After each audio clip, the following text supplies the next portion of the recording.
ಚಿಂದಿ ಉಡಾಯಿಸೋ ಖಾರ ಬಣ್ಣ ರುಚಿಯನ್ನು ನೀಡುತ್ತದೆ. ಆಚಿ ಮೆಣಸಿನ ಪುಡಿ ಚಿಂದಿ ಉಡಾಯಿಸೋ ಖಾರ ಬಣ್ಣ ರುಚಿ. 2 ಕ್ಷೇತ್ರ ಉಳಿಸಿಕೊಳ್ಳಿ. ಮಂಗಳೂರು ಉತ್ತರ ಶಾಸಕ ಭರತ್ ಶೆಟ್ಟಿ ಕೌಂಟರ್ ಕೊಟ್ಟಿದ್ದಾರೆ. ಡಿಕೆಶಿ ಹಿಂದುತ್ವದ ನಾಟಕ ದಕ್ಷಿಣ ಕನ್ನಡದಲ್ಲಿ ನಡೆಯಲ್ಲ. ದೇವಸ್ಥಾನ ಸುತ್ತೋದು ಅವರ ಪಾಪ ಕಾರ್ಯ ತೊಳೆದುಕೊಳ್ಳೋದಕ್ಕೆ. ಇದು ಯಾವ ಹಿಂದುತ್ವನೂ ಅಲ್ಲ ಅಂತ ಲೇವಡಿ ಮಾಡಿದ್ದಾರೆ. ಬಿಜೆಪಿಗರು ಇದನ್ನು ಲೇವಡಿ ಮಾಡ್ತಾ ಇದ್ದಾರೆ. 10 ಕ್ಷೇತ್ರ ಅಲ್ಲ, ಮೊದಲಿಗೆ ಗೆದ್ದಿರೋ 2 ಕ್ಷೇತ್ರ ಇದೆಯಲ್ಲ ಅದನ್ನು ಉಳಿಸ್ಕೊಳ್ಳಿ ಫಸ್ಟಿಗೆ ಅಂತ ಹೇಳ್ತಾ ಇದ್ದಾರೆ. ಜೊತೆಗೆ ನಿಮ್ಮ ಹಿಂದುತ್ವದ ನಾಟಕ ಅನ್ನೋದು ಇಲ್ಲಿ ದಕ್ಷಿಣ ಕನ್ನಡದಲ್ಲಿ ನಡೆಯೋದಿಲ್ಲ. ದೇವಸ್ಥಾನಗಳನ್ನು ಸುತ್ತೋದು ಅವರ ಪಾಪ ಕರ್ಮಗಳನ್ನು ತೊಳೆದುಕೊಳ್ಳೋದಕ್ಕೆ ಹೊರತು ಹಿಂದುತ್ವದಕ್ಕೆ ಅಲ್ಲ ಅನ್ನೋದನ್ನು ಅವರು ಹೇಳ್ತಾ ಇದ್ದಾರೆ. ಬಿಜೆಪಿ ಈ ರೀತಿಯಾಗಿ ಕೌಂಟರನ್ನು ಕೊಟ್ಟಿರೋದು ಡಿಕೆ ಶಿವಕುಮಾರ್ ಅವರಿಗೆ. ಕೇಸರಿಯ ಭದ್ರಕೋಟೆಗೆ ಭೇಟಿ ನೀಡಿದಂತಹ ಕಾಂಗ್ರೆಸ್ ಕೆಪಿಸಿಸಿ ಅಧ್ಯಕ್ಷ ಡಿಕೆ ಶಿವಕುಮಾರ್ ಅವರು ನಿನ್ನೆ ಒಂದು ಸ್ಫೋಟಕ ಹೇಳಿಕೆಯನ್ನು ನೀಡಿದ್ದಾರೆ. ಮುಂಬರುವಂತಹ ವಿಧಾನಸಭಾ ಚುನಾವಣೆಯಲ್ಲಿ ಪ್ರಮುಖವಾಗಿ ಕರಾವಳಿಯಲ್ಲಿ ಕಾಂಗ್ರೆಸ್ 10ಕ್ಕೂ ಅಧಿಕ ಸೀಟ್ ಗೆಲ್ಲುತ್ತೆ ಅನ್ನುವಂತಹ ರೀತಿಯ ಒಂದು ಮಾತನ್ನ ಹೇಳಿದ್ದಾರೆ. ಮತ್ತು ಈಗಾಗಲೇ ನಾನು ಇಂಟರ್ನಲ್ ಸರ್ವೆಯನ್ನ ಮಾಡಿದ್ದೀನಿ, ಒಂದಿಷ್ಟು ಕ್ಷೇತ್ರಗಳಲ್ಲಿ ಕಡಾಖಂಡಿತವಾಗಿ ಕಾಂಗ್ರೆಸ್ ಅಧಿಕಾರಕ್ಕೆ ಬರುತ್ತೆ, ಬಿಜೆಪಿ ಅಧಿಕಾರದಿಂದ ಕೆಳಗಿಳಿಯುತ್ತೆ ಅನ್ನುವಂತಹ ರೀತಿಯ ಭವಿಷ್ಯವಾಣಿಯನ್ನು ಕೂಡ ನೋಡ್ತಿದ್ದಾರೆ.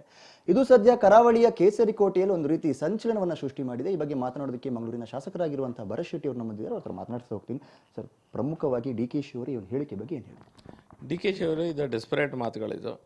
ಅವರಿಗೆ ಅಲ್ಲಿ ಮುಖ್ಯಮಂತ್ರಿ ಆಗಬೇಕು ಅನ್ನುವಂಥ ಏನು ಕನಸನ್ನು ಕಾಣ್ತಾ ಇದ್ರು, ಕನಸು ನನಸಾಗೋದು ತೋರ್ತಾ ಇಲ್ಲ. ಸಿದ್ದರಾಮಯ್ಯರು ಅವರಿಗೆ ಬಿಡ್ತಾ ಇಲ್ಲ. ಹಾಗಾಗಿ ಇವರು ಇಡೀ ಕರ್ನಾಟಕವನ್ನು ತಿರುಗಾಟ ಮಾಡ್ತಾ ಎಲ್ಲ ಕಡೆ ಈ ರೀತಿಯ ಸ್ಟೇಟ್ಮೆಂಟನ್ನು ಕೊಡ್ತಾ ಇದ್ದಾರೆ. ಅದೇ ರೀತಿಯಲ್ಲಿ ನಮ್ಮ ಜಿಲ್ಲೆಗೆ ಬಂದಂಥವರು ಅಲ್ಲಿನ ಸ್ಥಳೀಯ ಕಾಂಗ್ರೆಸ್ ನಾಯಕರು ಹೇಳಿದ್ರು ಅವರಿಗೆಲ್ಲರೂ ಈ ರೀತಿ ಮಾತಾಡಬೇಕನ್ನುವಂಥ ಒಂದು ಹಿಟ್ ಆ್ಯಂಡ್ ರನ್ ಸ್ಟೇಟ್ಮೆಂಟನ್ನು ಕೊಟ್ಟಿದ್ದಾರೆ. ನಾವು ಇದನ್ನು ಸೀರಿಯಸ್ ಆಗಿ ತೆಗೆದುಕೊಳ್ಳೋದಿಲ್ಲ.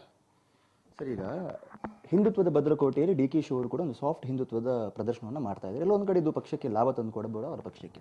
ನನಗೆ ಅದು ಅರ್ಥ ಆಗೋದಿಲ್ಲ. ಸಾಫ್ಟ್ ಹಿಂದುತ್ವ ಅಂತ ಏನಂತ ಹೇಳಿದ್ರೆ ಇವರ ಮನಸ್ಥಿತಿಯಲ್ಲಿ ಬ್ರಾಹ್ಮಣರ ಜನಿವಾರ ಕಟ್ ಮಾಡೋದು ಸಾಫ್ಟ್ ಹಿಂದುತ್ವ, ಅಥವಾ ಗೋಹತ್ಯೆ ಮಾಡಿದಂಥ ವ್ಯಕ್ತಿಗಳನ್ನು ಪಾರು ಮಾಡಲಿಕ್ಕೆ ಪೊಲೀಸ್ ಸ್ಟೇಷನ್ಗೆ ಫೋನ್ ಮಾಡಿ ಅವರನ್ನು ಕಾಪಾಡುವುದು, ಅವರ ಚೇಲಗಳಲ್ಲಿ ರೈಟ್ ಹ್ಯಾಂಡ್ ಲೆಫ್ಟ್ ಹ್ಯಾಂಡ್ ಯಾರಿದೆ ಅವರೆಲ್ಲ ಆ ಕೆಲಸವನ್ನು ಮಾಡ್ತಾ ಇದ್ದಾರೆ, ಅದು ಸಾಫ್ಟ್ ಹಿಂದುತ್ವ. ಅಥವಾ ಗೋಹತ್ಯೆಯನ್ನು ಮಾಡುತ್ತಿರುವಂಥ ವ್ಯಕ್ತಿಗಳನ್ನು ತಡೆದಂಥ ಹಿಂದೂ ಕಾರ್ಯಕರ್ತರ ಮೇಲೆ ದೊಡ್ಡ ದೊಡ್ಡ ಕೇಸ್ಗಳನ್ನು ಹಾಕಲಿಕ್ಕೆ ಪುನಃ ಡಿ ಕೆ ಶಿವಕುಮಾರ್ ಇರ್ಬೋದು, ಅವರ ವ್ಯಕ್ತಿಗಳಿರ್ಬೋದು, ಫೋನ್ ಮಾಡಿ ಹೇಳೋದು ಸಾಫ್ಟ್ ಹಿಂದುತ್ವ. ನಮ್ಮಲ್ಲಿ ಇರುವಂಥ ಹೆಣ್ಮಕ್ಳನ್ನು ಲವ್ ಜೋಹದ್ ಮಾಡಿ ಕೊಂಡ್ಕೊಂಡು ತಗೊಂಡು ಹೋಗುವಂಥ ಪರಿಸ್ಥಿತಿಯಲ್ಲಿ ಅದರ ವಿರೋಧ ಮಾಡಿದಂಥ ನಮ್ಮ ಕಾರ್ಯಕರ್ತರ ಮೇಲೆ ಕೇಸ್ ಆಗೋದು ಸಾಫ್ಟ್ ಹಿಂದುತ್ವ ಅನ್ನುವಂಥದ್ದು ನನ್ನ ಪ್ರಶ್ನೆ. ಡಿಕೆಶಿ ಅವರು ಟೆಂಪಲ್ ರನ್ ಮಾಡ್ತಾ ಇರುವಂಥದ್ದು, ಒಂದಿಷ್ಟು ಧಾರ್ಮಿಕ ಸೇವೆಗಳನ್ನು ಮಾಡ್ತಾ ಇರುವಂಥದ್ದು, ನಿಮ್ಮ ಪಕ್ಷದ ಶಾಸಕರಿಗೆ ಕಾಪುವಿನಲ್ಲಿ ಅವರ ಒಂದು ಧಾರ್ಮಿಕ ನಂಬಿಕೆಯನ್ನು, ಧರ್ಮ ವ್ಯಾಮೋಹವನ್ನು ಹೊಗಳ್ತಾರೆ. ಅಂದರೆ ಸಾಮಾನ್ಯ ಜನರ ಮೇಲೆ ಒಂದು ರೀತಿ ಪ್ರಭಾವವನ್ನು ಬೀರೋದಿಲ್ವಾ ಇದು?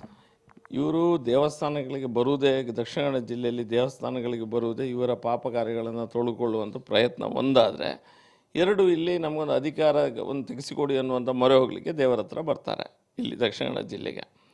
ಇಲ್ಲಿ ದೇವಸ್ಥಾನಕ್ಕೆ ಹೋಗಿ ರಾಜಕೀಯ ಮಾಡಲಿಕ್ಕೆ ಆಗೋದಿಲ್ಲ.